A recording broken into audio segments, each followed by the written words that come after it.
Hello, everybody. Welcome to another episode of Boldly Going.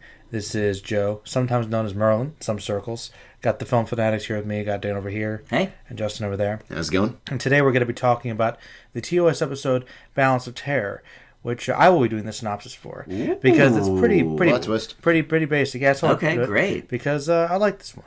And basically, the Federation encounters an old enemy that they've never actually seen face to face, the legendary Romulans, for the first time. And it turns out Romulans look kind of like Vulcans. There might be a connection. And so Spock has to suffer some mistrust from some bridge crew people, in addition to battling the Romulan commander in old submarine-style combat by the actor who would go on to play Spock's dad, ironically enough. Oh. How about that? That's cool. So I did the synopsis. So, Justin, what do you think about Balance of Terror?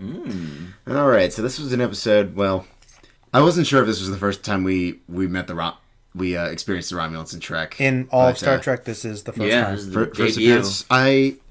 I feel like this was a nice start, but I feel like it could have been better. Okay. The actual setup I really, really like, even though it's incredibly campy. Yeah. But I wouldn't expect anything less from TOS, to be honest. And the making of certain plans is gloriously infuriating, to put it politely. Lots of plans, man. Lots of plans. I'm still going to marry you, mister. No, you're not. Oh, at least you wanted to. Not. At least you wanted to. You know?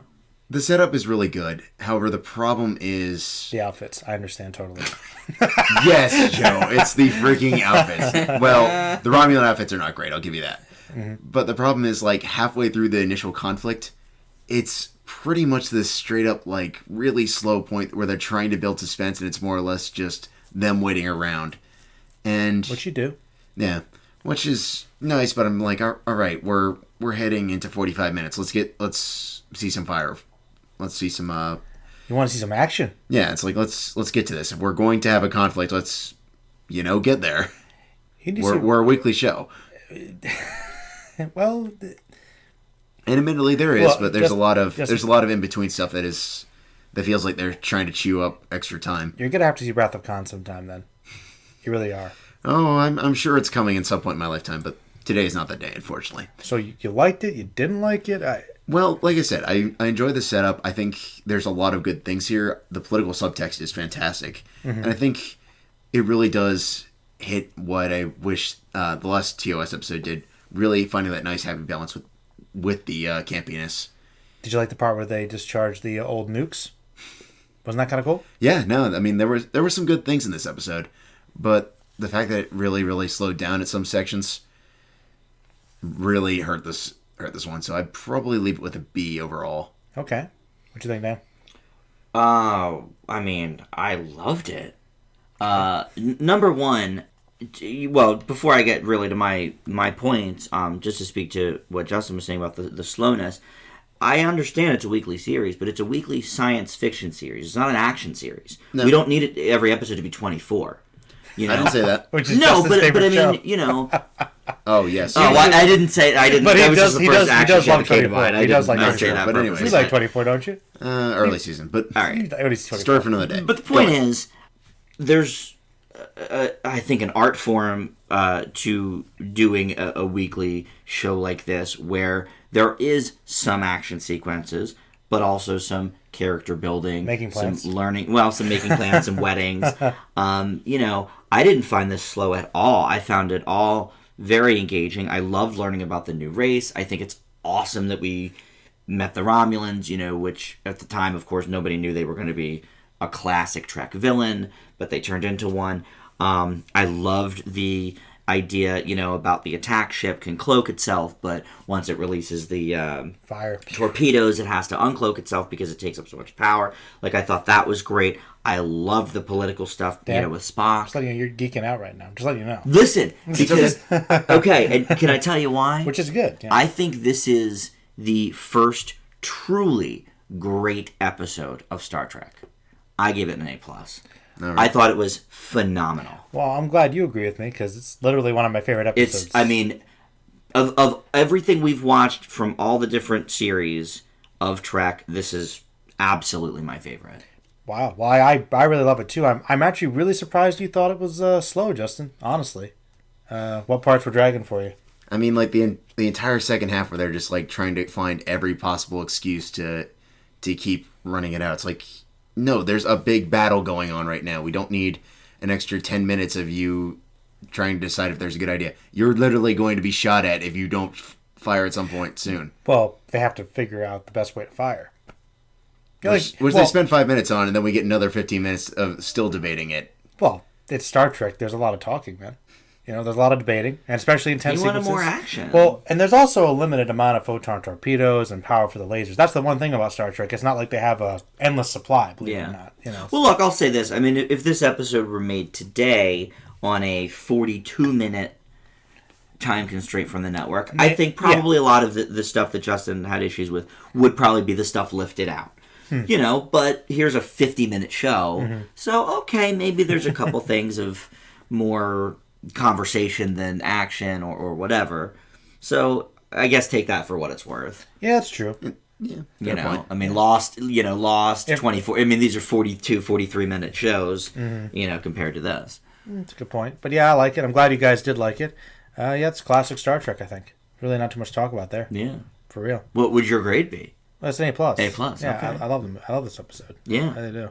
Top 5 TOS? Maybe top 10. Okay. Yeah. Wow, there's So not many A pluses. I was about to say. Well, no, it So the doesn't mean that TOS all the top many- 10s are A pluses. But I was Okay, gonna fair say, enough. how many episodes are in TOS? like 79. Yeah, something. I was gonna say 60. I mean, no, the thing is, there are some. Well, the way I look at TOS is there are like a bunch of episodes that I really like, and a bunch of episodes that I just don't watch. So I mean, Fair. there's plenty of ones that I mean are garbage, but Yeah. I know the ones I like because as a kid I used to watch them over and over again. Listen, this is an episode to geek out over. But it is just you're geeking out. I don't mind you That's worthy. saying I was geeking out about No, it. it's just the first. It's the first for I think for the show is you geeking out about it. Well, it was very exciting. I'm You glad know, I mean, look, we see a lot of like that happened episodes, especially in Next Gen and Voyager. Yep. Deep Space Nine, I think we get some better ones here and there, but Yeah. The Jake and Nog prank hour was not great. But well, that was my least favorite. Yeah, but I mean, this is just amazing. It's such a great episode. I think so for sure. It's I can't believe I really hadn't heard about it. I mean, the Tribbles, and you know about the Corbomite, I mean, and there's certain episodes people know about, and obviously I know about the Romulans, but I never heard of the episode where we discover them, and well, I don't know. There's the whole difference, I guess, between iconic and good. Doesn't necessarily mean that it's That's the greatest. very true. But no, I mean, as far as at least in my household, this was always considered one of the best ones. Yeah, very fair good. enough. Yeah, and I agree. Yeah, And also, you guys, definitely got to see Sarek before he was a Vulcan. yeah. They decided- I didn't know that Yep, that's Spock's dad before he was his dad. in the show or just in the movies. Oh no, he shows up in the show once. Oh, okay. And then comes in the movies later, Very good. Interesting. and then Next Gen as well. Oh, Yeah. Spock's dad's in Next Gen. Yep. So is Spock, and DeForest Kelly too, and Scotty.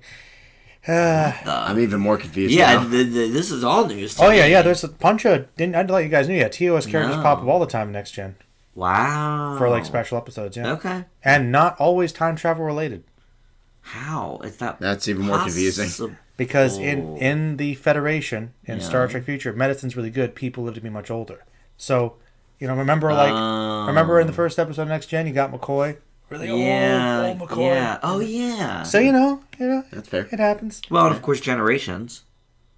They were all in that together, right? Wasn't that at the same time? Well, by frame, all or- you mean Shatner and Walter Koenig and was Scotty. it Nimoy? Wasn't it in Generations? All right. Well, I'm getting. There's way a off whole topic, conversation but about that. Yeah. but- At least it's still Star Trek related. Yeah. Sometimes it's 24. Which, by the way, All right, I that think, was just an By the way, I example. just want to say, as a possibility, and the listeners can give their opinion, but I think since Justin is such a fan, and we can do such discussion Where's about it. this No. I say one of Not our for me. a possible spinoff could be "Where's the Bomb." I think people might like it.